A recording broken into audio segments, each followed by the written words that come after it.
Myron Ebell, who's from the Competitive Enterprise Institute and led the Trump EPA transition team, and is the director of the Center for Energy and Environment at the Competitive Enterprise Institute and the chair of the Cooler Heads Coalition. Media attention for Myron has spiked. I did actually do a Google Trend search 100-fold in the few days after the election. So as we can see, we have a standing room only crowd today. This is a really important talk we're going to have today. We really are going to hear from both of these thought leaders on what it was like working on the transition team under President-elect Trump, and then what the future holds for the EPA under the administration after about 7 weeks in office. Just briefly, what I want to do by way of introduction this afternoon is paint the landscape of energy and environmental policy that has culminated in today's event. Actually, this event follows up on last year's Clean Power Plan update event that Myron helped lead for us. In late 2015, I met with Gordon Cummings, and Gordon's in the back, and we talked about what an event on the Clean Power Plan might look like. And at that time, the outlook for free market energy policy was pretty bleak. Despite more than 24 states, and organizations including ours and CEI, challenging onerous Obama regulations, the momentum appeared to be on the side of regulation, with dozens of new rules comprising thousands of pages of red tape on energy and electricity, ozone, and waters of the United States. And then in February of 2016, the United States Supreme Court did something fairly uncommon. It stayed the Clean Power Plan while the arguments were heard in the DC Circuit. And those arguments were heard last September, and we haven't had a decision yet. A momentary reprieve and some admitted celebration was then swiftly crushed within that same week when Supreme Court Justice Antonin Scalia passed away. Consequently, last year's event was also very somber. But as we saw, the open Supreme Court seat became a major focus of the 2016 election, as observers wondered if then President Obama would be able to seat another justice, or if that appointment would fall to the newly elected president, and much was in doubt, including, I might add, the election itself. But Myron and CEI enjoyed the visit, and undoubtedly our wonderful weather as compared to what's going on in DC and the Northeast. I'm glad you guys were both able to come out here, and they promised to return. And when I talked to Gordon again in October of last year, it looked like the worst case scenario might be possible.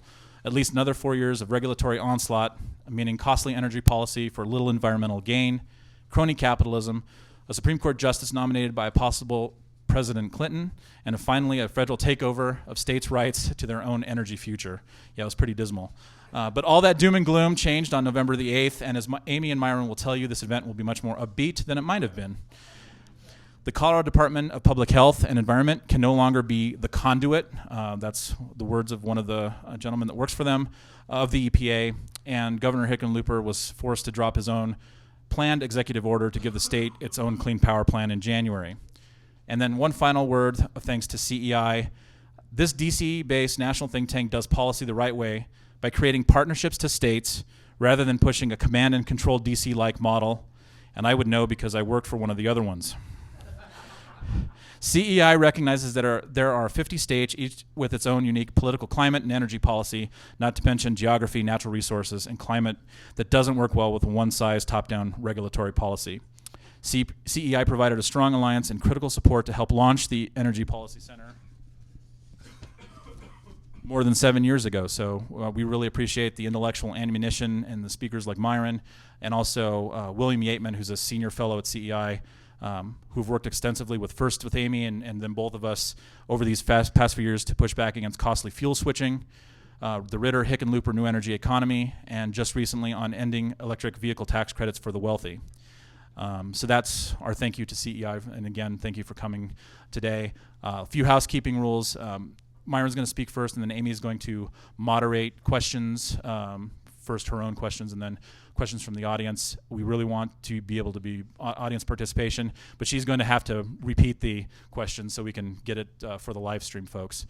So please be patient about that. But without further ado, Myron, Amy. Well, thank you all for coming, and thank you to the Independence Institute for hosting this event. I'd like to start out by mentioning how great the Independence Institute is and how lucky you are to have it in Colorado.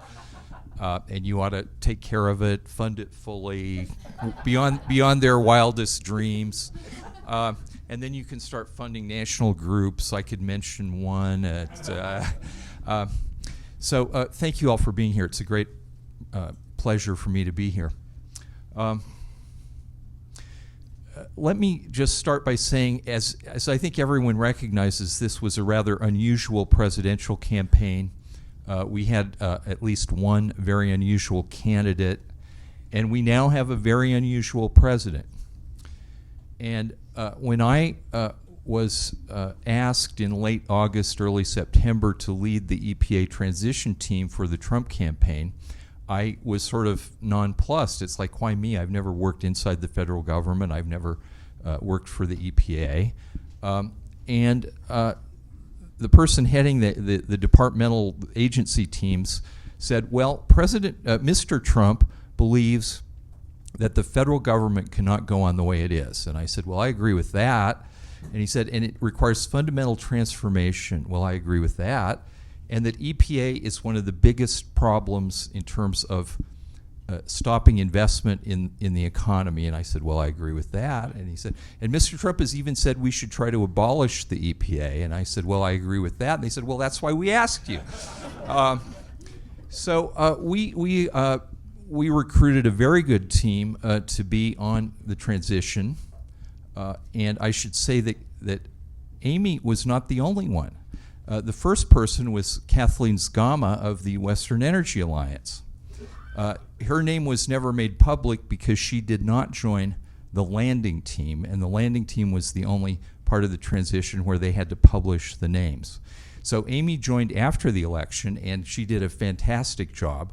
And if it hadn't been for her, we wouldn't have had all those negative headlines about how the new EPA was suppressing free speech at the EPA by taking over the Twitter accounts and so on. There'd be truth in that. Yeah. Yes.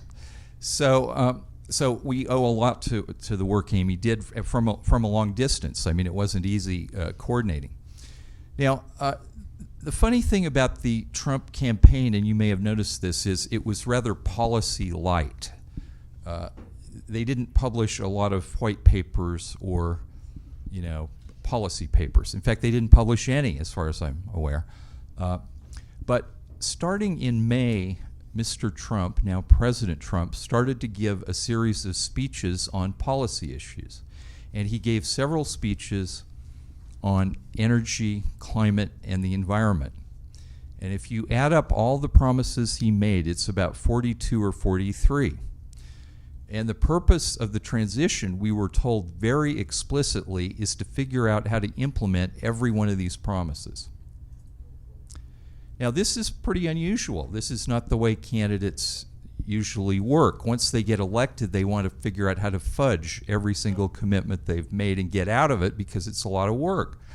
It's easy to make promises. It's hard to fulfill them. One thing I've learned about the transition and since then is that President Trump and key people in the White House are absolutely committed to fulfilling the promises he made. Now, I think on environment and climate and energy, that's great. On some other issues, I'm hopeful they'll forget those promises. But I think we have a chance now. We keep hearing about draining the swamp. What does that mean? Well, today the OMB sent its sort of budget outline to Congress. It gets 5.6% cut for the Department of Energy. I haven't seen the final number, but I think it's about 10% for the Department of the Interior. EPA, which got an initial call for a 24% cut, today the number is 30%. Now, after the inauguration, when I could talk to the media again after 5 months, they said, well, President Trump talks about abolishing the EPA. How can he do that? How will he start? And I said, well, a good start would be a 10% cut in the first budget request. If he keeps the state grants at their current level, that would really be a 20% cut at the federal level, because about half of the EPA's budget is state grants. Well, everybody said, well, that's impossible. He isn't going to do anything like that. Well, instead of 10%, it's 30%. So I think there's a serious commitment here to draining the swamp.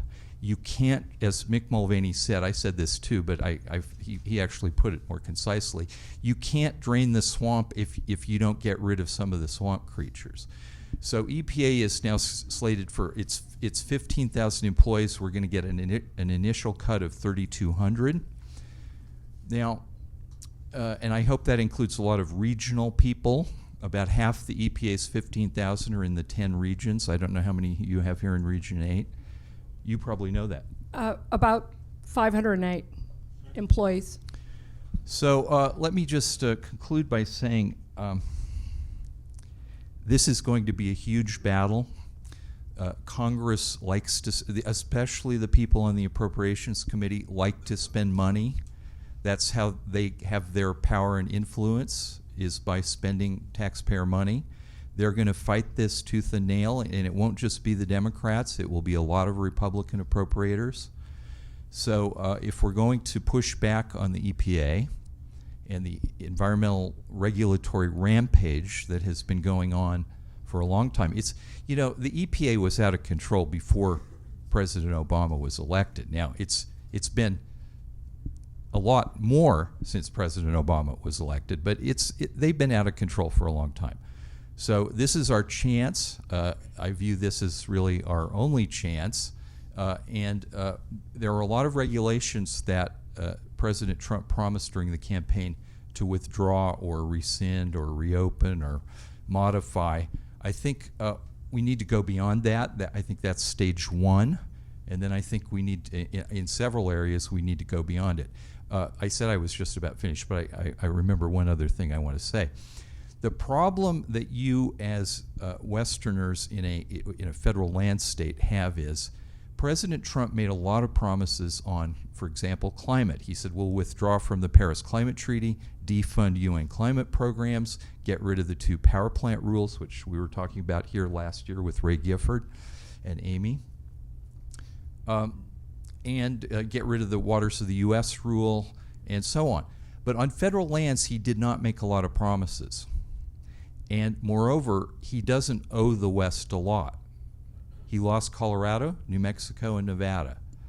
So I think on the federal lands issues, it's going to be a struggle, and we are going to need to work hard to get the Trump administration and Secretary Ryan Zinke at Interior and whoever leads the Forest Service to get their attention to the because look, if there is a if you agree with me that there's a regulatory rampage that's been going on, the worst place is on federal lands and on Endangered Species Act. So I think there's a lot of education that needs to be done, and I think we're going to have to be very active in getting that message to the Trump administration. Thank you. All right, I'm going to start with a few questions, and then we'll turn it over to the audience because I know that you all have a lot. But Myron, one of the things that I wanted to ask you, your impression the first time you walked into EPA headquarters as the transition team leader. A few days before, the environmentalists had rented a truck with lights on it, and they'd put my name and anti-me slogans all over the facade of the EPA building. So I did enter with some trepidation. The EPA is full of activists, right? And the higher up you get, the more activists there are. However, I've got to say nothing but good things about the way President Obama directed the agencies to deal with the transition. When President George W. Bush took over from President Clinton, the Clintons, you remember they trashed the White House. They were just completely uncooperative. When President Bush turned it over to President-elect Obama, he said everybody has to be as helpful as you can possibly be. The Obama people were that. They were as friendly, as helpful, as cooperative as they could be. On the other hand, in our interviews with senior agency officials, I often got the impression that they were not being entirely candid in their answers. So, and I could say more about that, but I don't want to be reported on criticizing. But it was really, they were. Didn't you feel that they were remarkably kind of, we want to be nice to you? I thought they were very good. I mean, and responsive whenever I had a question or needed anything, they were very responsive. I have another question for you. On one of the things I guess that surprised me was EPA's budget was $8.17 billion, which in the federal scheme of things is relatively small.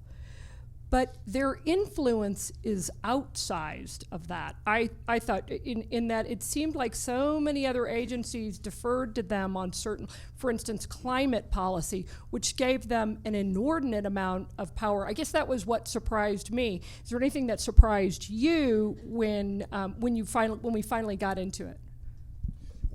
Well, you're absolutely right. The EPA, because of the regulatory statutes that it's in charge of, Clean Water Act, Clean Air Act, Safe Drinking Water Act, Superfund, I mean, the list goes on.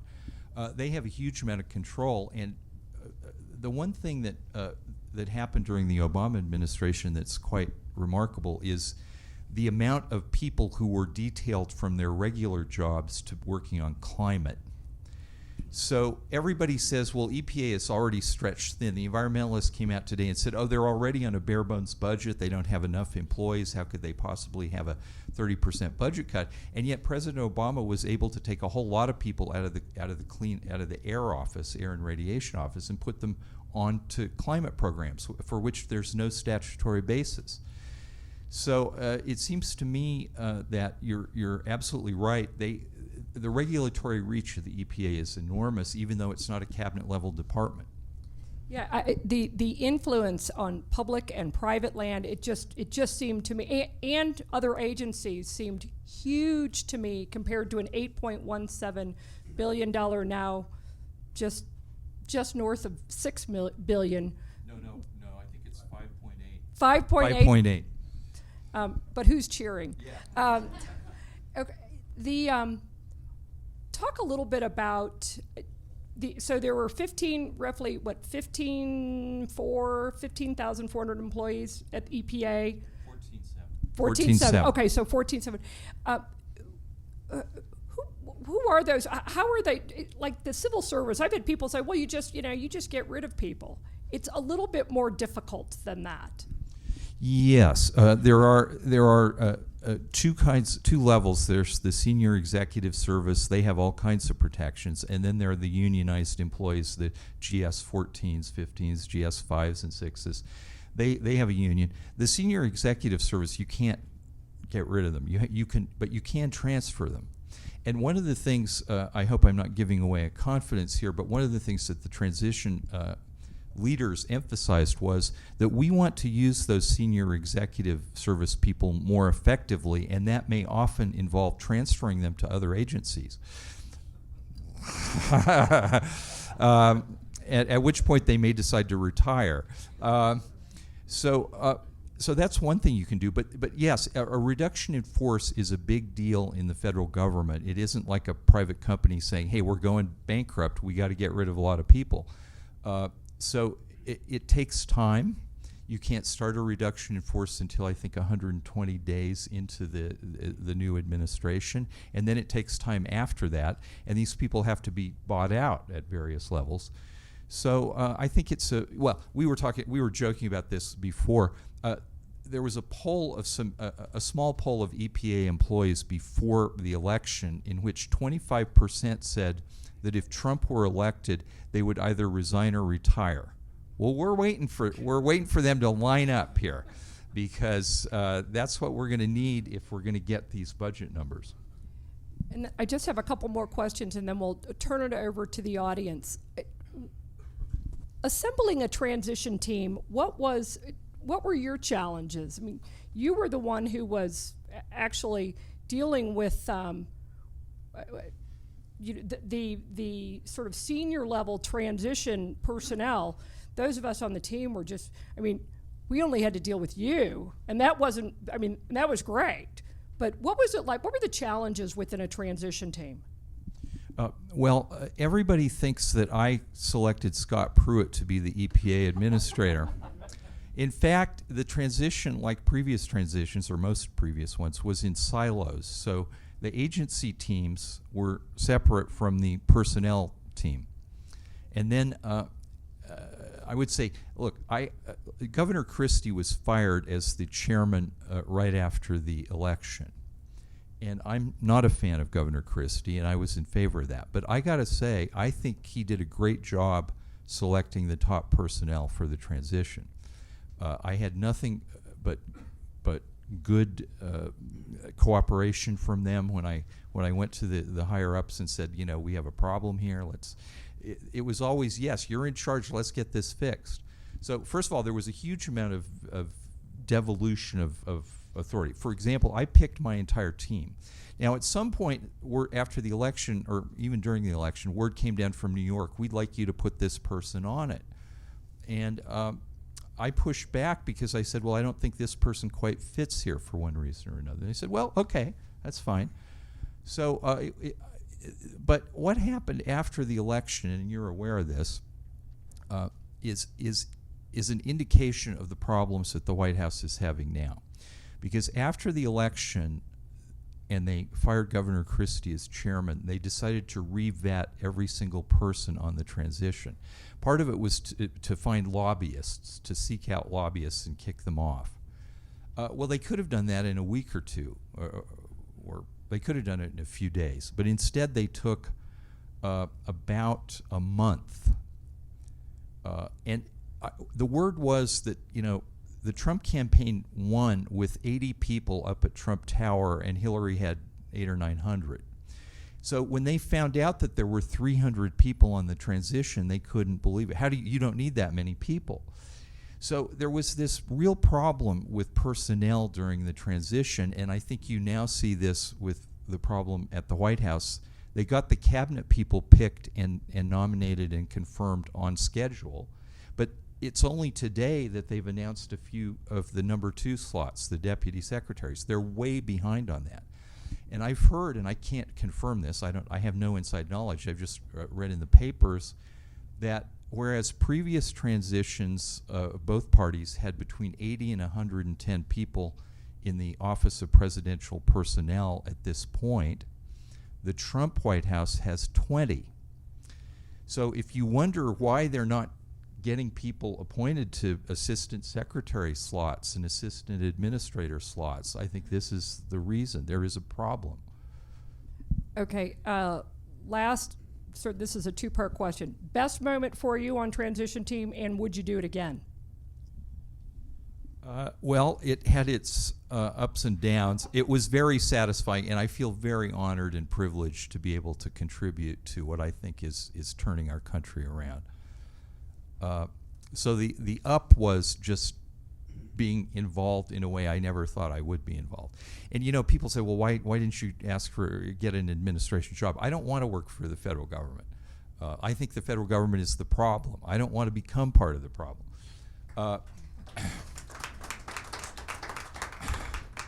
I would say the high point really was when Trump won the election, because there was some doubt that he was going to win the election, and I'd already been working for 2 months on election day, pretty much full time. I don't tell the people at CEI that. I had been working pretty much full time as a volunteer. This was all volunteer. Yeah. This was all volunteer, right?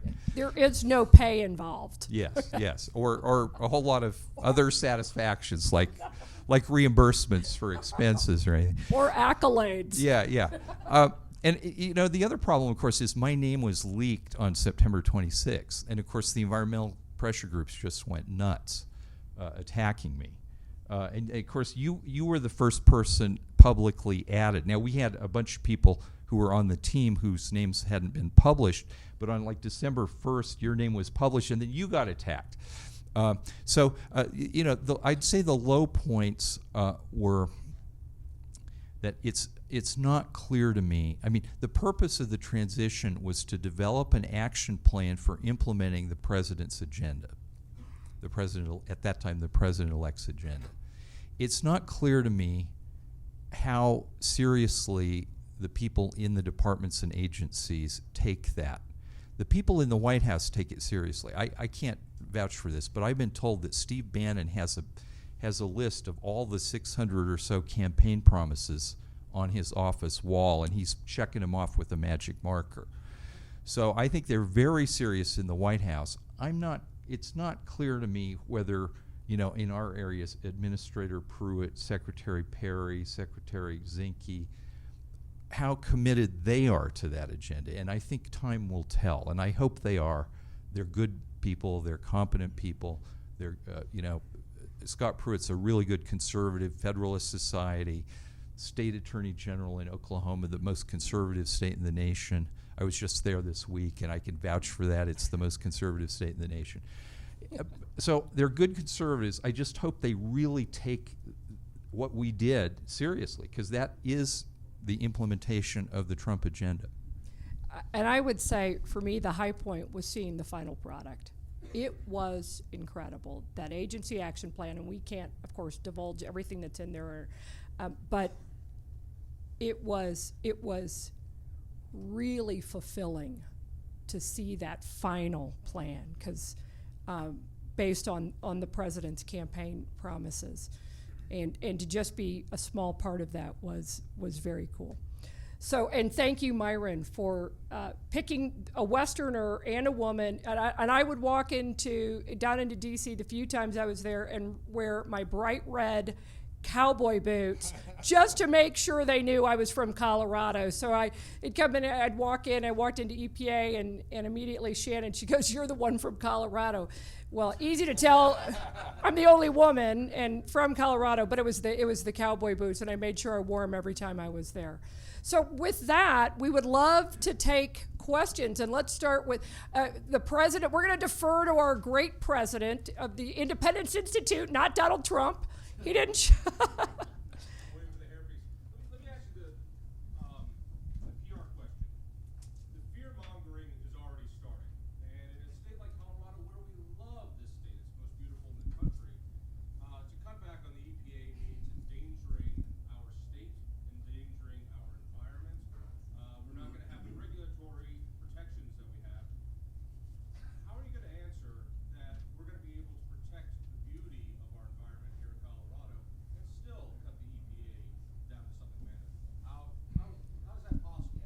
So just to repeat John's question, President of the Independence Institute, John Caldera, asked, how will the right of center movement, free market energy and environmental policy people, how will we manage the PR battle that is certainly to be waged upon us? I'll let Myron start. Yes, the environmental movement has started a long time ago attacking even the most modest reforms of EPA and Interior as attacks on the environment. In 1970, when the EPA was created, I think California was the only state that had a big environmental protection agency. Now every state has a very capable one. Most of the laws enacted to protect the environment, the Clean Air Act, the Clean Water Act, the Safe Drinking Water Act, and so on, most of the goals of those laws have been fulfilled.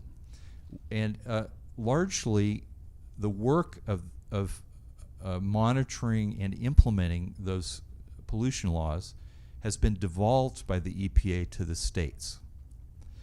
So I've been told that and half the budget of the EPA is passed through grants to the states on things like clean water, safe drinking water infrastructure projects. So it seems to me that the problem with the EPA is that on some areas they haven't declared victory and said, well, we can now close up shop. The states are doing most of the work. I've been told on some areas that they're doing 90% of the work. So the question is, why do we need 15,000 people working for the EPA? Now, I understand why we need some, and maybe abolishing the agency is something that President Trump and we in the room would want to have a discussion about. I personally think it's a good idea to abolish it, but it requires a lot of thought. You can't just say, poof, you're gone. But I do think that a lot of what we learned in the transition is that what the EPA employees do is they cooperate with other agencies, and when they're not doing their jobs, they create mischief. I think we can do with a lot fewer EPA employees. And what we need to keep stressing is this is not about gutting the environmental laws that Congress has passed. This is about reforming an out-of-control agency. The environmental protections guaranteed under the Clean Air Act and the Clean Water Act and the Safe Drinking Water Act, let's leave aside Superfund because it's still a disaster. Those acts are going to be implemented and enforced regardless of whether there's 1,000 people in the program at EPA or 100 people in the program at EPA. The other thing is, I just want to add one thing. Right now, the beauty of this president is, I think we all know this, he's not really an ideologue. I mean, he's a business guy and he wants results. To me, this is the best time if you are an energy or environmental policy or free marketeer, if you've got an idea that has results, there is no better time than right now. And in fact, I look at what we've been through is more than 8 years of regulatory sort of self-flagellation where we were told we could only have either clean air or develop your natural resources, clean water or affordable power. Well, this is a president who doesn't seem to believe that. He's saying we can have all of that. We're Americans. We can do it. Unleash that sort of entrepreneurial spirit, put people back to work, innovation, technology, and we can do it all. The idea that it's either or, it's very cynical. And I just don't see that with this administration. And that's why I think it's actually a reason for optimism and why I push back against people who say, "Oh, you're trying to, you want dirty water, dirty air." No, I just believe we can have it all. We are the same people who put a man on the moon using a slide rule. I'm pretty sure we can figure out how to have affordable electricity and clean air and clean water. So I just don't buy into that cynical, it's an either or choice. Kelsey. I have a thought and then I have a question. The first thought is, I'd love to see the EPA get a lot more employees and put them to work delisting things like the Preble's Jumping House. There is a lot of work they could do there that would help business, especially in Colorado. So that's just a thought. But the question I have is, if Trump's budget is not approved and if it goes through and they pile more money into it, does he have to spend it? Can he go ahead and do it? Yes. Yeah, okay, so the comment was, I'm pretty sure, about endangered species and sort of what can we do about that, and then about the budget and if Congress doesn't approve of it. Go ahead, Myron. Yes. Well, President Trump said he wants $54 billion more for the Defense Department, and he's going to pay for it by taking $54 billion out of domestic discretionary spending. So EPA's share of that is pretty small because EPA's budget is only a little over $8 billion, so a 30% cut is a little over $2 billion. But I think this situation we're in is very different, and the personalities involved are very different than we saw with George W. Bush in 2001. The Republicans took over the Congress in 1995 after the 94 election, after decades in the minority. And from 95 until 2000, they actually balanced the federal budget, even though President Bill Clinton wasn't all that keen on it. That was a tremendous achievement. And then President George W. Bush was elected, and he said, "Oh, I don't care about spending restraint. Just spend whatever you want." Well, they did, and he never threatened to veto a spending bill. He never said you're spending too much money. That's why we got the deficit started to go up immediately after Bush was elected. President Trump's a little bit different. I don't think he's going to tell them, I'm not serious about this $54 billion. I think he's going to say, you better give me that $54 billion. If you don't want 30% out of EPA, then you go find some other department to take it out of. Well, if you know how the Appropriations Committee is structured, there are 12 subcommittees, and each chairman in the House is called a cardinal. Now, if you're a cardinal and the Interior EPA cardinal comes to you and says, oh, I don't want to do this whole $2 billion. Can't you give me some? Well, let's see how that works out. And let's see if they send appropriations bills to the White House. Let's see whether President Trump actually will veto them. My bet is he's got the guts to do it. Remember, he said, you guys are the enemy. That's what he said. I was there on Inauguration Day. He said, it's you people who I'm opposed to. I don't think he's going to be friendly and say, oh yeah, go ahead and spend a little more money. I think he's going to enforce the $54 billion. Perry. Well, Myron, thank you and Amy for your service. You've already had one success, the head of the Environmental Justice Division has departed. But I wanted to ask a question about the unions. There was a New York Times article that said EPA employees opposed Pruitt, but you read just the second and third paragraph in the article, and the people who are speaking are heads of the union, leaders of the union. How big of a problem is the federal government employee unions to the success of President Trump? So the question was, how big is the federal government employee union to President Trump? And I would assume the follow-up is to his agenda as well. Perry, I think that the unions are a tremendous problem, but they are a reflection of the workforce. In January, when we were looking at if there's an order of succession of who becomes the acting EPA administrator on January 20th on Inauguration Day after the political appointees resigned. So Gina McCarthy resigned, and someone else was named acting administrator. And the question we faced was, well, what if that person refuses to follow the orders sent down by the White House? Well, there was a law passed in 1998 which says that if the president doesn't like the acting person, he can replace that person with anyone who's worked at the agency for 90 days or more. Anyone. Could be the lowest level employee if he wanted to. Well, so we started scouting around for people at the EPA who were supportive of the Trump agenda. And out of 14,700 employees, we identified 3 people. Now, there may be more. There may be secret moles hidden in the department, but we found 3 people. One of them is in North Carolina, and one of them's going to retire this summer. So, you know, it's not just the unions. They are a reflection of the activists who now work for the federal government. These are the civil service ideal of disinterested, objective experts who could implement the will of the people as expressed through Congress and the president.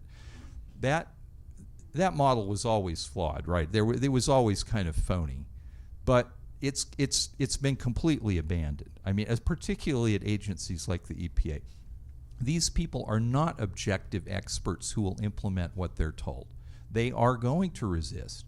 They are going to try to slow walk everything, leak everything, just say no, and challenge the Administrator Pruitt and his other fellow appointees to do anything when they just say no. They will in many cases not tell the whole truth. So I think it's a huge problem.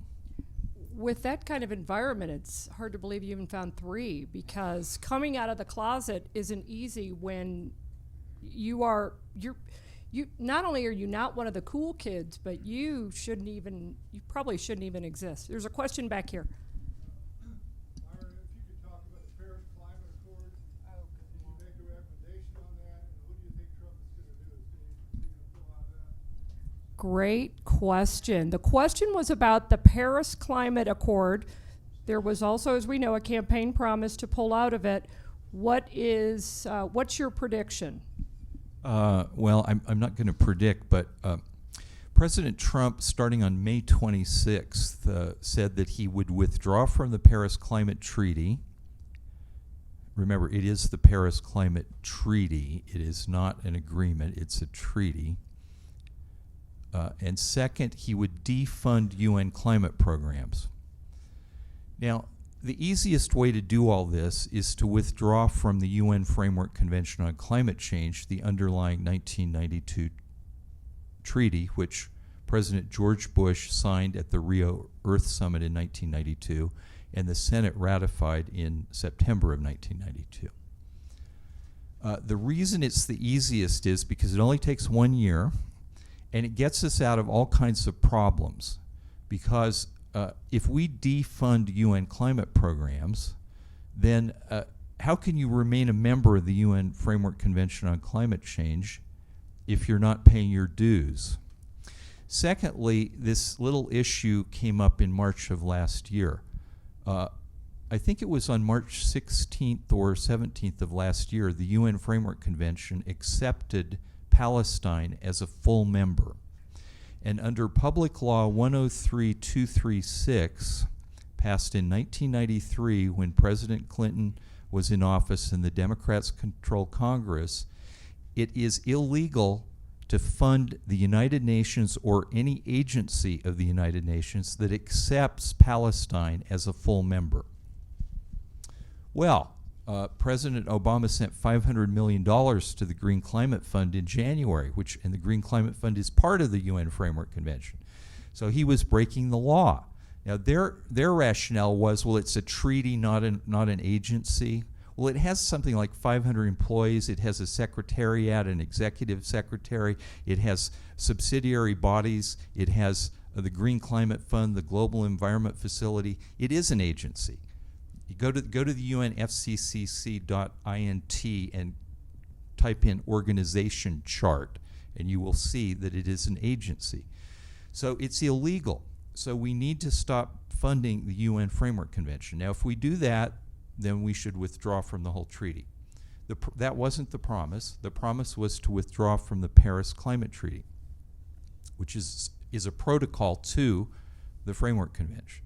I'm sorry to go into all this detail, but it's very important that the White House get this right, and so I'm trying to show, I think, how they get it right. My view is that the president should announce that President Obama's acceptance of the agreement, he sent a letter to the Secretary General of the United Nations saying, we're in. Well, that's not how treaties work. The president has a co-power with the Senate to approve treaties.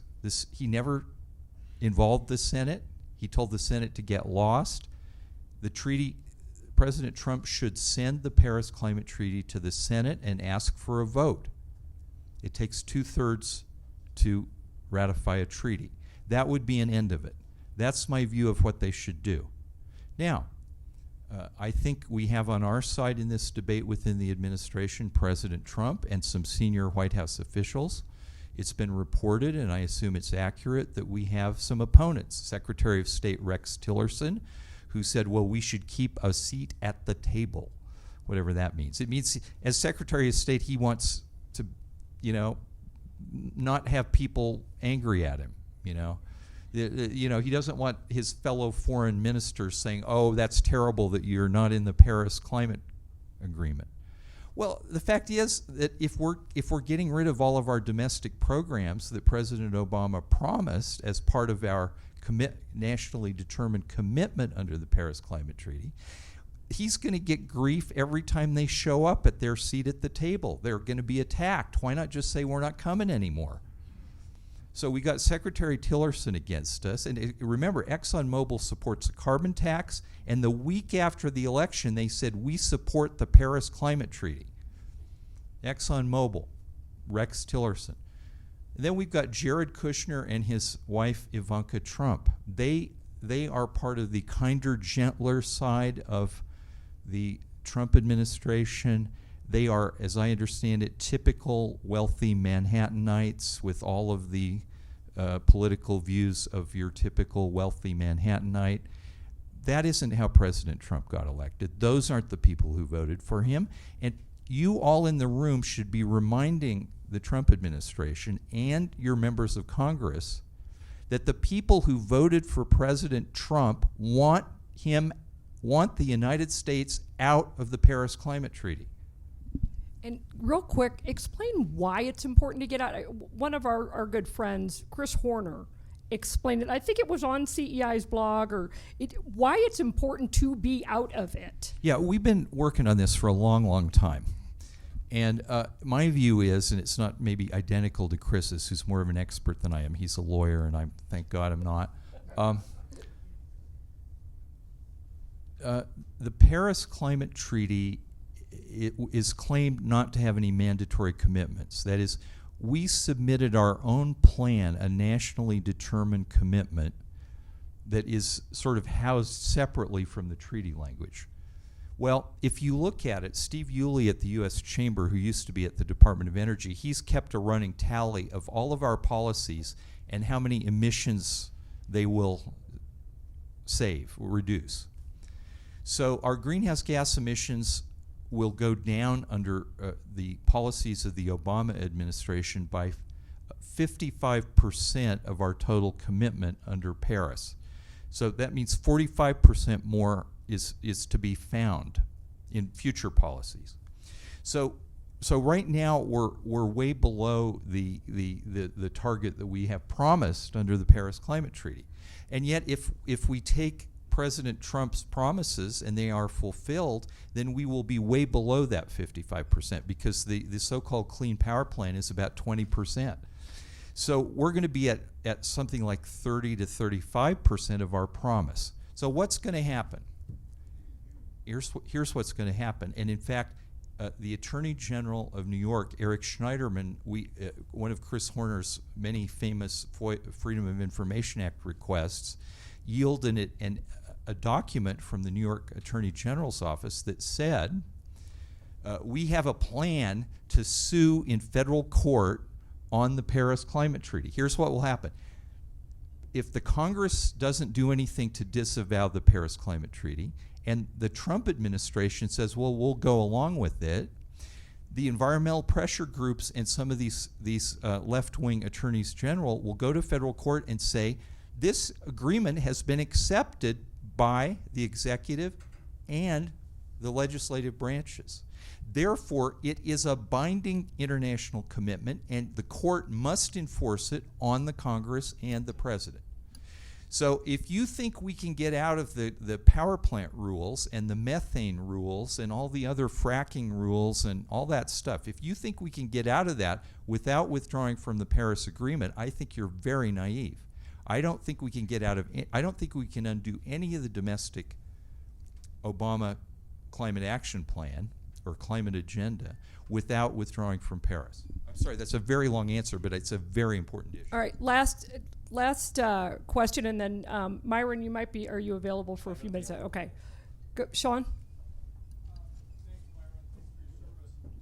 I have a question about data integrity in the federal government. A lot of these agencies, not just EPA, but NOAA, they are the keepers of the data in terms of climate data and everything else.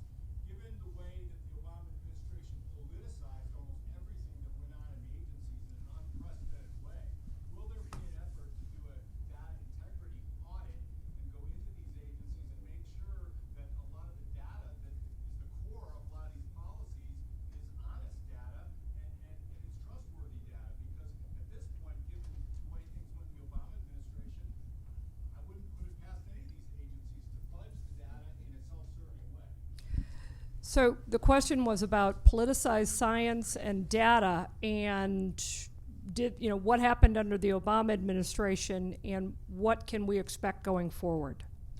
Yes. Well, I'm not breaking any confidence to say that the transition considered this issue in several ways. I'm not going to tell you what we recommended, but I would say I think that Administrator Pruitt at the EPA as someone who has advocated for sound science, has a great opportunity to reform the misuse of science at the EPA, which is primarily, the main thing is secret science. they base regulations on science that is not public and cannot be examined and replicated by outside scientists. So it's trust us. We've got the data. We know that this Clean Air Act regulation is justified and it will be cost effective because we've got this secret study. That needs to end. Now, NOAA is a huge problem. No NOAA administrator has been named yet. And so, they're way behind on NOAA. I don't know. But I would say this, the House Science Committee has passed 2 bills in previous Congresses which they just marked up last week again. One is called the Scientific Advisory Board Reform Act or something like that. And that bill, EPA has 20-some scientific advisory boards, and 12 of them are statutory, something like that. Yeah. Well, these boards are, industry people can no longer participate. They have conflicts of interest. But academics who receive millions or even tens of millions of dollars of grants from the EPA are the typical members of these boards. Almost every academic member of these boards gets their funding for their research labs from the EPA. So the Scientific Advisory Board Act that Chairman Smith has been pushing, and I hope will be enacted, would end that practice. Now, Administrator Pruitt can do that on his own. He can ask every member of the advisory boards to resign, and he can appoint new people. But that won't be permanent unless Congress legislates it and it's enacted into law, because the next administration could go back to the bad old days. The secret science thing, again, Administrator Pruitt can say no more secret science, but unless Congress passes the law, the Secret Science Reform Act, the Secret Science something Act, it's now been renamed. It's now called the Honest Act. I don't know what HONEST stands for. It's an acronym. But the Honest Act would permanently bar the use of secret science. Now, so I hope Administrator Pruitt promulgates an order saying no more secret science, but to make it permanent, we have to change the law. So I want to thank all of you for coming. Also thank Myron and Gordon. Thank you for being a part of this today. And yeah, absolutely. Some of you got CEI calendars. It's our best product. If you didn't get one and you'd like one, I have some more in a bag here. I don't know if I don't have enough for all of you, but if you come up afterwards, I can give you a CEI calendar. And if you want a few minutes just to wrap up real quick, you can, if everybody, but I was... Well, let me say one more thing which I forgot. I said that the president during the campaign did not make many promises on federal lands. The good news is he made a lot of promises on increasing energy production on federal lands and offshore areas. I think Secretary Zinke, although he's not with me on a lot of issues, like he wants more federal land, not less federal land. He's in favor of full funding of the Land and Water Conservation Fund. I think Secretary Zinke will be a very strong advocate for increasing energy production on federal lands and getting rid of these permitting backlogs and delays that they now use to stop oil and gas production. They've already gotten rid of or have they done it yet? The coal leasing moratorium will be over soon. So I think there is some really good news on federal land on the energy production side. And what I would say to you is, for those of you who are involved in other issues, like Endangered Species Act issues, timber production, grazing, recreational access, energy production is an access issue, right? It's about access to the resource. So what you need to do in arguing your position, whether you're in a different industry or whether you're a public lands, you like to go out in the public lands and they're closing all the roads and you can't do it, and they're continuing to close all the roads. That hasn't changed yet. You ought to point out that this is another access issue. It's whether the American people are going to be able to use and enjoy the federal lands. And I think that your arguments will get a lot further if you pose them as access, because oil and gas is an access issue, but so is off-road vehicle access, for example, or something Secretary Zinke loves, hunting access. So that's the way I would push these issues. A couple of things. And thank you for having me. Thank you all. Yeah, it was a great turnout. Thanks, everybody.